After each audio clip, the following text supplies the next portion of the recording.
안녕하세요. LA의 비트쇼입니다. 자, 여러분. 지금 시장에 심상치 않은 변화가 포착되고 있습니다. 자, 우리가 지금 이 핸드폰 속 가격만 쳐다볼 게 아니고 지금 벌어지고 있는 이 긴박하게 돌아가고 있는 엄청난 변화를 인지할 필요가 있다.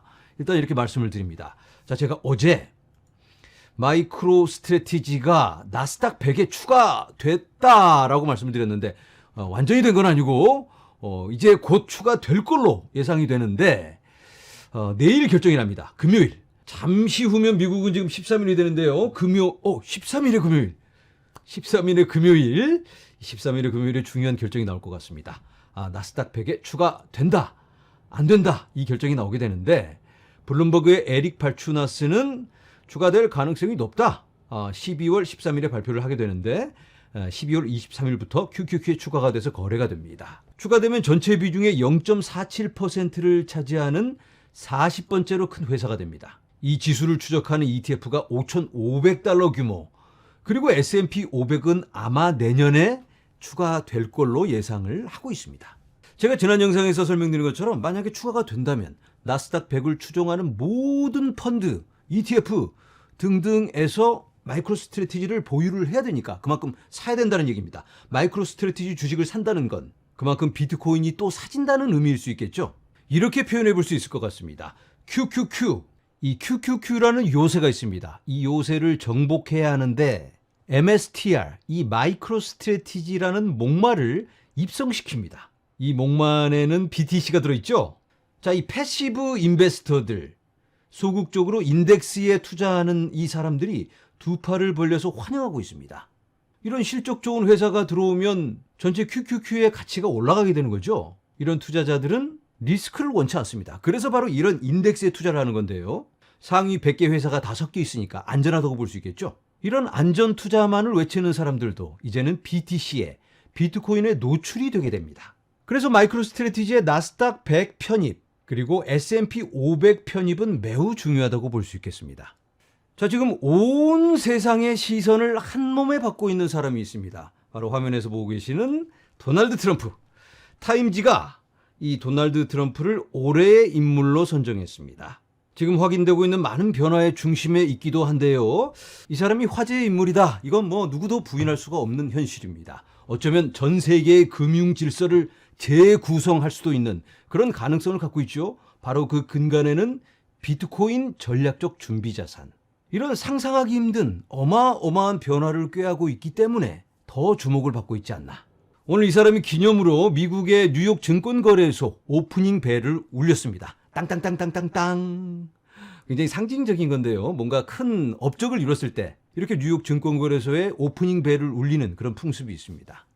자, 이렇게 박수를 치면서 다들 기뻐하고 있는데요. 자, 이 행사 후에 바로 짐 크레이머라는 사람이 들이밀면서 이렇게 질문을 합니다. 아니, 당신이 비트코인 전략적 비축 자산 뭐 이런 얘기를 하는데 이 오일을 비축하는 것 같은 뭐 그런 개념이냐? 어떤 의미냐? 이런 질문을 합니다. 그랬더니 트럼프가 우리는 크립토로, 암호화폐로 대단한 일을 할 것입니다. 엄청난 일이 벌어질 것이다. 이렇게 이야기를 합니다. 그런데 중요한 건 비트코인이 아니고 크립토라고 표현을 합니다. 그러니까 전체 암호화폐 시장을 함께 떠안고 가겠다. 이런 의미로 이해해 볼 수가 있겠죠. 자, 이 사람은 월드 리버티 파이낸셜이라는 디파이 프로젝트를 진행하고 있습니다. 아들들과 함께. 어제 체인링크, 아베 이런 코인들이 떡상을 했습니다. 30% 상승. 왜냐? 월드 리버티에서 200만 달러 규모의 토큰을 매수했다. 체인링크 아베를 그렇게 매수했다고 합니다. 그리고 아베 토큰은 정족수가 충족되면 아베의 월드 리버티 파이낸셜 인스턴스를 상장한다는 제안으로 이루어졌습니다. 아베의 기반에다가 우리 월드 리버티를 올리겠다, 협업을 하겠다 이런 내용이죠. 그래서 아베가 뜨겁게 반응하고 있습니다.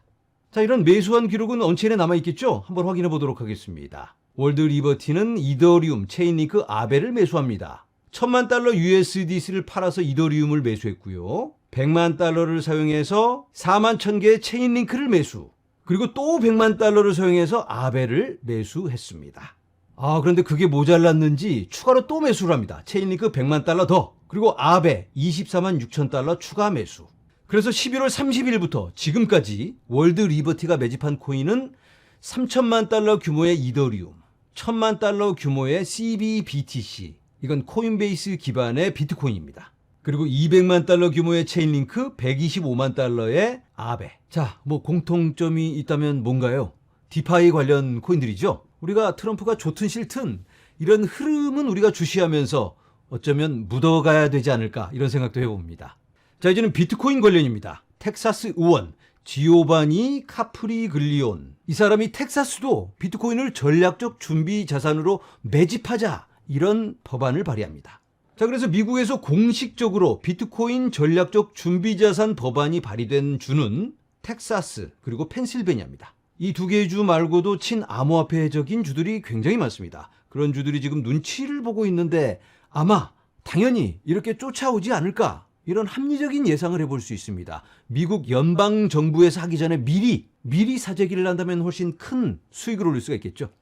자, 이제는 블랙록의 레리 핑크가 카메오로 출연합니다. 블랙록은 시가총액이 2조 달러에 달하는 비트코인이 매그니피센트 7, 7개의 대형 기술주, 애플, 아마존, 테슬라, 엔비디아, 메타, 구글, 마이크로소프트, 이런 회사들과 유사한 위험 프로필을 제공한다고 밝혔습니다. 비트코인이 위험자산이라고 그러는데 이 친구들과 비교해서 뭐 거의 동급이다, 이런 얘기를 바로 이 블랙록이 하고 있습니다. 자세한 내용 한번 살펴볼까요? 블랙록 웹사이트입니다.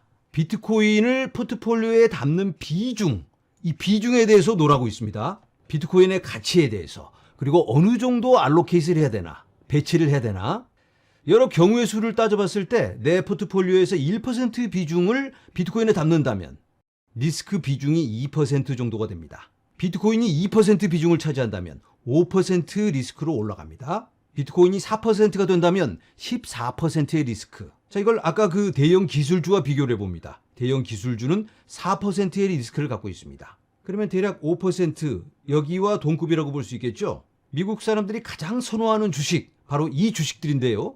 이 주식 사듯이 비트코인을 2% 담는다면 매우 훌륭한 포트폴리오다, 이 말을 하고 있는 겁니다. 그러면 사람들이 애플, 마이크로소프트, 엔비디아 이런 주식 매우 좋아하고 더 많이 투자하고 싶은데, 그런데 비트코인에 한 2% 담으면 똑같은 그런 리스크? 그럼 이것도 괜찮네, 이런 느낌이 드니까 감동이 오죠. 거봐, 들었지. 우리 레리 핑크 회장님이 이렇게 말씀하시잖아. 빨리 이렇게 블랙록의 영업사원들이, 자산 관리자들이 멘트를 날려대면 고객들이 어떻게 반응할까 생각하지 않을 수가 없습니다. 자, 화면에 보이는 사람은 레이 달리오란 사람입니다. 주식 투자하시는 분들은 모두 알고 계시죠? 워낙 유명한 사람이기 때문에. 자, 이 억만장자 레이 달리오가 저는 부채 자산에서 벗어나 금과 비트코인과 같은 하드머니를 갖고 싶습니다 라고 오늘 말했습니다. 그리고 중국 회사 나노랩스가 3,600만 달러 상당의 비트코인을 구매했다, 이런 뉴스가 나오고 있고요. 밴쿠버 시의회에서는 비트코인 채택을 위한 동의안을 통과시켰습니다. 비트코인 채택을 확정한 건 아니고 심각하게 조사해보고 고려하겠다, 그걸 통과시킨 겁니다. 이제는 일본에서도 화답을 합니다. 일본이 전략적 비트코인 비축금을 만드는 것을 고려하고 있습니다. 국회의원 사토시 하마다가 방금 이 개념을 제안하면서 BTC를 잠재적인 국가자산이라고 불렀습니다. 일본의 엄격한 암호화폐 법률이 곧 암호화폐에 대해 완화될까요? 이거 뭐 거부할 수 없는 시대적 요구와 흐름이라고 볼 수 있겠습니다. 대한민국도 빨리 발맞춰서 나아가야 되겠죠? 자, 여러분들도 어느 정도 동감하셨겠지만 지금 심상치 않은 움직임이 일고 있죠? 이거 어떻게 해야 되나? 우리들의 코인의 가격이 오르는 것도 중요하지만 그렇게 오를 만한 조건이 갖추어지고 있는가? 이걸 확인하는 게 매우 중요할 텐데 어떻게 생각하시나요? 지금 그런 게 확인되고 있는 것 같죠? 이거 아찔한 상황이 생길 수도 있을 것 같은데 어쩌면 우리가 상상하는 그 이상의 움직임이 일고 있지 않나. 오늘은 설레는 가슴을 안고 여러분들께 인사드립니다. 여러분 화이팅! 감사합니다.